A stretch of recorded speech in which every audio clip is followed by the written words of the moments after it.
So we are back with another PR video and welcome back to our YouTube channel विदेश वाला। आज के इस वीडियो में हम डिटेल में डिस्कस करने वाले हैं परमानेंट रेसिडेंसी इन जर्मनी।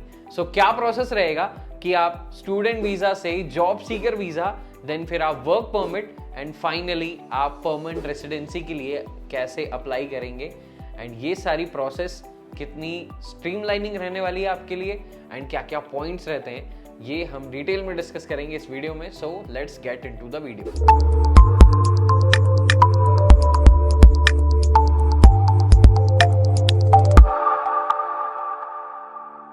तो इसके सबसे पहला पॉइंट डिस्कस कर लेते हैं एंड वो है पोस्ट स्टडी वर्क परमिट का, जिसे हम जॉब सीकिंग वीजा भी कहते हैं। जब आपके सारे क्वालिफिकेशन कंप्लीट हो जाता है, आपकी डिग्रीज कंप्लीट हो जाती हैं, तो आप 18 मंथ्स के रेसिडेंस परमिट के लिए अप्लाई करते हैं for the seeking employment to related your studies and your field. So जब आप ये सारी चीजों के लिए अप्लाई कर देते हैं, देन आपके पास में ये चीज आती है कि इसकी एलिजिबिलिटी क्या रहने वाली है। So you must completed your qualification with well recognised German educational institute. ये आपको कंप्लीट करना बहुत जरूरी है, यही सबसे बढ़िया एलिजिबिलिटी क्राइटेरिया है।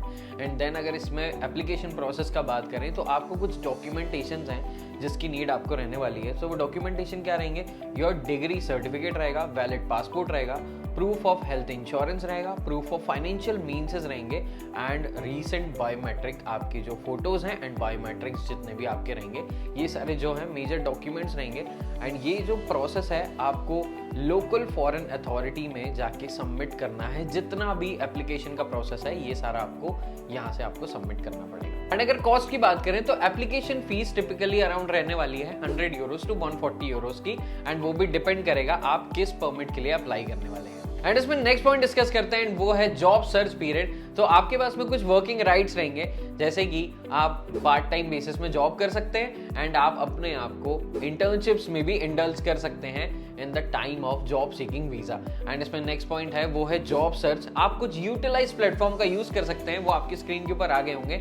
इन प्लेटफॉर्म्स के थ्रू आपको अच्छी जॉब मिलना बहुत ज़्यादा एक ईजी हो जाएगा, बहुत ज़्यादा हेल्पफुल हो जाएगा इन प्लेटफॉर्म्स के थ्रू। एंड साथ में आप नेटवर्किंग एंड जॉब्स फेयर भी अटेंड कीजिएगा, नेटवर्किंग अपनी सॉलिड कीजिएगा एंड इन कुछ एक्टिविटीज़ के थ्रू आपको एक बहुत ज़्यादा हेल्प मिलेगी एक अच्छी जॉब ढूंढने के लिए। सो हमारा थर्ड पॉइंट है वो है transitioning to a work permit. So आपने जब जॉब फाइंड आउट कर ली एंड आपके पास में ऑफर लेटर आ गया, आपके पास में जॉब का लेटर आ गया, सो आपको वर्क परमिट के लिए अप्लाई करना है, आपको रेसिडेंस परमिट के लिए अप्लाई करना है। ये दोनों चीजें लगभग सेम ही होती हैं एंड जो ये सारा जो प्रोसेस होता है वो आप आपके एम्प्लॉयमेंट बेसिस में work permit and residence permit के लिए आप अप्लाई करते हैं। एंड नेक्स्ट जो पॉइंट है वो है कि आपका जो एम्प्लॉयर है उन्हें ये शो करना पड़ेगा कि आपसे अच्छा कैंडिडेट उन्हें यूरोप में नहीं मिला है इस स्पेसिफिक जॉब फील्ड के लिए। सो ये दो पॉइंट्स होते हैं आप वर्क परमिट के लिए, ये चीज आपको लगने वाली है। ये सारे जो है आपको प्रोसेस आपको कंप्लीट करनी पड़ेगी। एंड इसमें डॉक्यूमेंटेशन की बात करें, सो आपको डॉक्यूमेंटेशन जो नीड रहने वाली है इस पूरी प्रोसेस के लिए वर्क परमिट के लिए वो है employment contract, proof of qualifications, adapted health insurance proof and application form. ये मेजर कुछ डॉक्यूमेंट्स हैं जो आपको कंप्लीट करने हैं। सो हमारा फोर्थ एंड सबसे मेजर पॉइंट डिस्कस कर लेते हैं और वो है परमानेंट रेसिडेंसी। एंड यही है इस वीडियो को बनाने का पर्पस भी। सो इसमें जो सबसे पहला पॉइंट है वो है टाइप्स ऑफ परमिट। तो इसमें जो पहला टाइप है वो है यूरोपियन ब्लू कार्ड। अब ये कुछ स्किल्ड वर्कर्स के लिए होता है, जब आप यहाँ पर वर्किंग एंड लिविंग के लिए यहाँ पर आप रहते हैं जर्मनी में। सो ये जो ब्लू कार्ड है ये आपको बहुत सारे बेनिफिट्स देता है कि यहाँ पर आप काफ़ी एक अच्छे से आपको लिविंग जो है, जितना भी आपको जो अकोमोडेशन है एंड ये सारी चीज़ें इसमें बेनिफिट आपको मिलते हैं ब्लू कार्ड के बेसिस में। एंड जो नेक्स्ट टाइप है वो है स्टैंडर्ड परमिट। ये आपको एक नॉर्मल एक सेटलमेंट परमिट होता है जो इनडेफिनेटली आपके पास में स्टे का एक अलाउ करता है, आपको एक परमिट देता है। सो एलिजिबिलिटी क्राइटेरिया डिस्कस कर लेते हैं एंड इसमें ड्यूरेशन पर आते हैं सबसे पहले।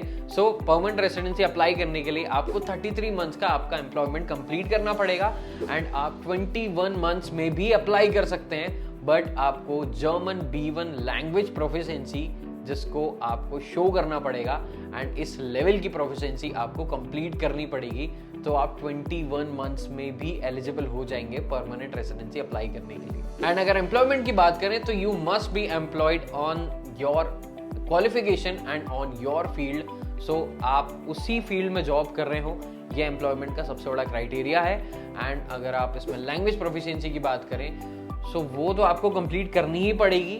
B1 लेवल आपको जर्मन प्रोफिशिएंसी, लैंग्वेज प्रोफिशिएंसी आपको कंप्लीट करना ही पड़ेगा। ये सबसे ज्यादा इंपॉर्टेंट है अगर आपको जर्मनी में परमानेंट रेसिडेंसी के लिए अप्लाई करना है तो। एंड हमारा लास्ट एलिजिबिलिटी क्राइटेरिया रहेगा वो है फाइनेंशियल स्टेबिलिटी। आपकी जितनी भी इनकम है वो स्टेबल रहनी चाहिए एंड आपके पास में एक अच्छा एम्प्लॉयमेंट रहना चाहिए। यही है 4-5 कुछ पॉइंट्स हैं जो एलिजिबिलिटी क्राइटेरिया के रहने वाले हैं। सो डॉक्यूमेंट्स फॉर परमानेंट रेसिडेंसी की बात करें तो जो मेजर डॉक्यूमेंट्स हैं वो हैं valid passport, proof of employment and income, proof of health insurance, evidence of accommodations, German language certificate and application form. ये मेजर डॉक्यूमेंट की लिस्ट है जो आपको परमानेंट रेसिडेंसी अप्लाई करने के लिए काम आने वाले हैं। सो ये तो हो गई परमानेंट रेसिडेंसी की बात, क्या एलिजिबिलिटी क्राइटेरिया रहेगा उसमें, क्या डॉक्यूमेंट्स रहेंगे, ये सारी हमने बात कर ली। अब इसमें कुछ एडिशनल रिक्वायरमेंट्स की बात कर लेते हैं। सो इसमें जो पहली रिक्वायरमेंट है वो है आप अगर कुछ इंटीग्रेटेड कोर्सेज कंप्लीट करते हैं तो आपके एप्लीकेशन को काफ़ी ज़्यादा स्ट्रेंथ मिलती है उसमें एंड आप कल्चर को समझने में एंड यहाँ का जो वर्क एनवायरनमेंट है उसमें अपने आप को मेंटेन करने में बहुत ज़्यादा अच्छे से आप एक बैलेंस वे में आप कंप्लीट कर पाएंगे। ये सारी जितनी भी चीज़ें आप कल्चर को समझ पाएंगे एंड आप जितना भी वर्क जो कल्चर है यहाँ का उसमें आप काफ़ी अच्छे से अपने आप को मेंटेन कर पाएंगे। एंड नेक्स्ट पॉइंट है वो है हेल्थ इंश्योरेंस।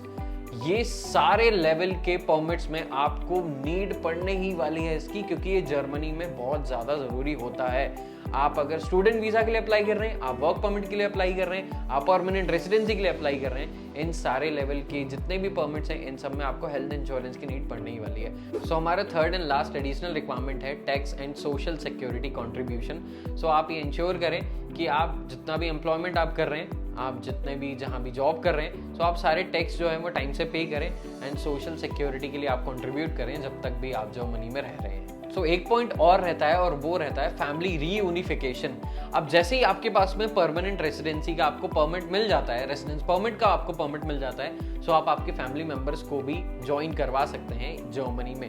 एंड इसमें जितनी भी एंट्री रिक्वायरमेंट्स रहती हैं वो सारी सेम रहती हैं जो आपको मैंने अभी इसके पहले जितनी भी आपको बताई हैं। सो हमारा लास्ट पॉइंट है वो है कंसल्टिंग ऑफिशियल रिसोर्सेज। आप ये इंश्योर कीजिएगा कि जितनी भी वेबसाइट, जितने भी रिसोर्सेज हैं वो जर्मन फेडरल फॉरेन ऑफिस से रिकॉग्नाइज रहने चाहिए। जो भी अपडेट्स आते हैं, जो भी रिक्वायरमेंट्स रहती हैं, वो ये कुछ रिकॉग्नाइज वेबसाइट्स के थ्रू ही आप कंसल्ट कीजिएगा, आप लीजिएगा।